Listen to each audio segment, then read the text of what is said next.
मुंह में राम बगल में छुरी, इसको भी नहीं आप बोल सकते। तो दृष्टि तो अपनी पैनी रखनी है। यदि हमारे साथ ऐसा होता है तो कहीं ना कहीं इसके लिए हम भी उत्तरदायी हैं। बिल्कुल। और यदि आप भजन का आनंद लेना चाहते हैं तो फिर पाखंड के साथ इसको जोड़ना, इस दृष्टि को पहले शार्प करें। क्या ये पाखंड है या वाकई भजन? बिल्कुल बिल्कुल।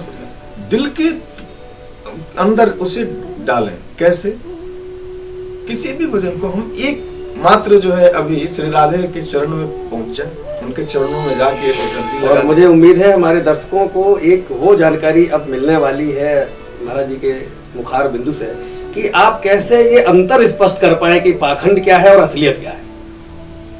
मैं चाहूंगा कि आप उस अंतर को प्रकट करते हुए अगर उस भजन के स्वरूप को बताएंगे तो निश्चित तौर से हमारे दर्शक आपकी इस वाणी का लाभ उठा पाएंगे और पाखंडियों से अपने आप को बचा पाएंगे। देखें, पाखंड का मतलब ये होता है कि जिस तरीके से हम अभी बैठे हैं, हमने पूरी व्यवस्था कर ली और व्यवस्था करके एक मैंने पिक्चर देखा था, उसमें ऐसा था कि वहां बड़े ऊंचे ऊंचे कारोबार होते थे और जैसे ही पुलिस की रेड पड़ने वाली थी तो वहां जो डायरेक्टर था उसने बड़ी गद्दी संभाल ली और बाकी के उसके जितने मेंबर थे वो सब बैठ गए। किसी ने झाल लिया, किसी ने कोई ले लिया, किसी ने ढोलक ले लिया और सभी भजन करने लगे। और वहां पे इंस्पेक्टर आता है और अपनी टोपी निकालता है, उनके बगल में रख देता है और सिर झुकाता है।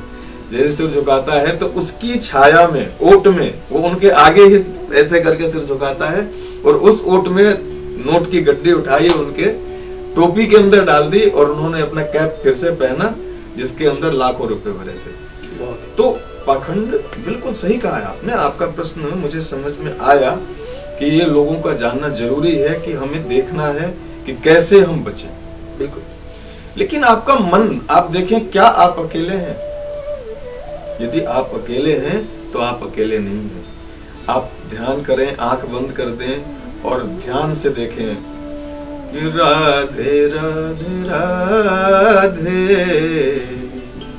गोविंद राधे, राधे राधे राधे गोविंद राधे, हे गोविंद राधे गोपाल राधे, गोविंद राधे गोपाल राधे, राधे राधे गोविंद गोविंद राधे।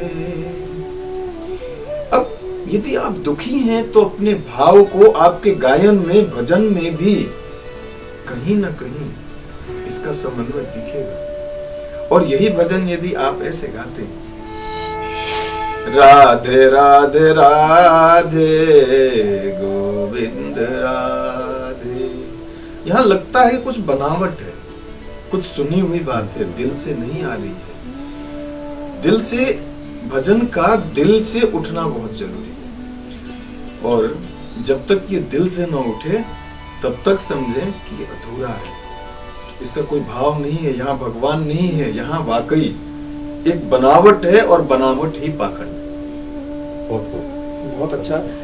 मैं गुरु माँ से ये जानना चाहूंगा, आप हमारे दर्शकों को ये बताएं, जब कोई भक्ति की पराकाष्ठा को छूने का प्रयास करता है तो मुझे लगता है उस वक्त वो गुनगुनाना चाहता है, उसको भी भजन कहते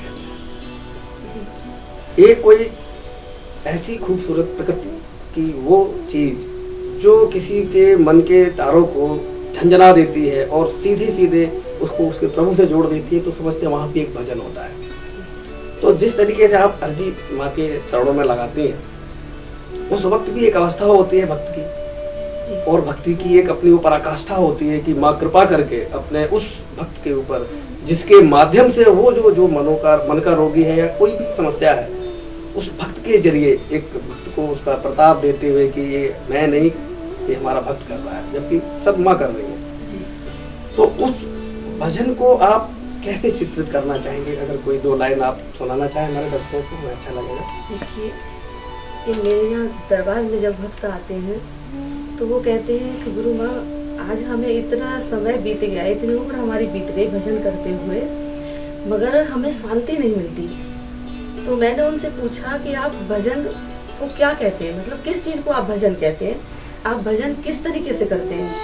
तो उन्होंने कहा कि हम नहा धोकर और आसन बिछाकर और माला लेकर बैठ जाते हैं और पता नहीं कितनी मालाएं हम जप करते हैं। तो मैंने कहा देखिए, उसे भजन नहीं कहते, उसे जप कहते हैं। बिल्कुल, उसे तो जप कहते हैं, उसे भजन नहीं कहते। दूसरे भक्त बोले कि हम तो फूल पत्ती बेलपत्र इत्यादि लेकर आते हैं, चंदन लाते हैं, कुमकुम लाते हैं, फल फूल सब लाके और भगवान को अर्पित करते हैं और हाथ जोड़कर बैठ जाते हैं भगवान का ध्यान करने। तो देखिए, वो भी भजन नहीं होता।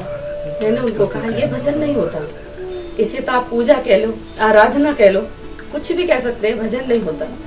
अच्छा, तो उन्होंने पूछा कि गुरु माँ भजन क्या होता है फिर। तो मैंने कहा कि गुरु महाराज की कृपा से जो मुझको अनुभव हुआ, तो मैंने उनको ये बताया कि आदत बुरी सुधार लो, बस हो गया भजन।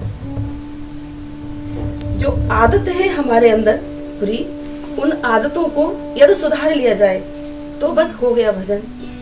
मन कहता है कि हम हिमालय में चढ़ जाएंगे, मन कहता है कि हम पाताल में चले जाएं, मन कहता है कि हम आसमान में उड़ना शुरू कर दें।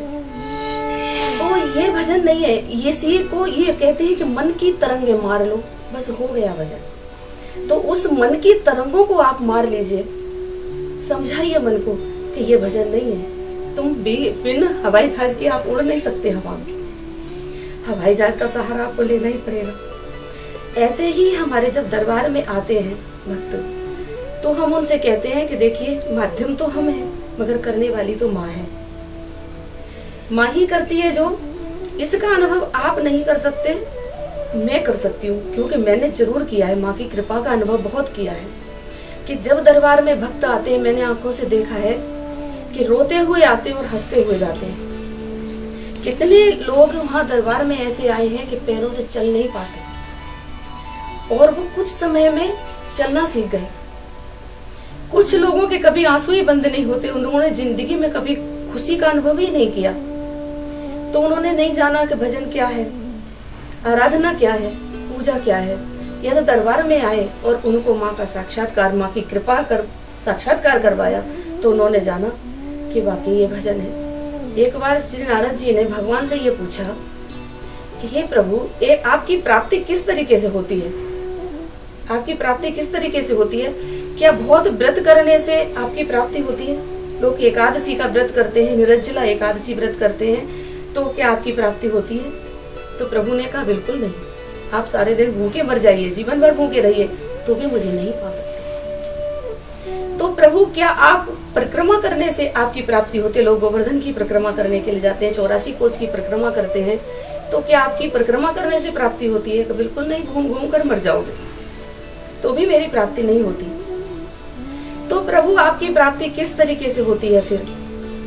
तो उन्होंने कहा, हरि व्यापक सर्वत्र समाना और प्रेम से प्रकट होए में जाना। तो प्रभु, प्रेम से ही प्राप्त किए जा सकते हैं, और जब तक हमारे अंदर प्रेम नहीं है तब तक कोई भजन ही नहीं है। जब प्रेम है तो वही भजन है। प्रेम का ही एक, अगर कहा जाए सांकेतिक रूप से या एक किसी स्वर के रूप में, तो वो भजन है। बिल्कुल भजन है।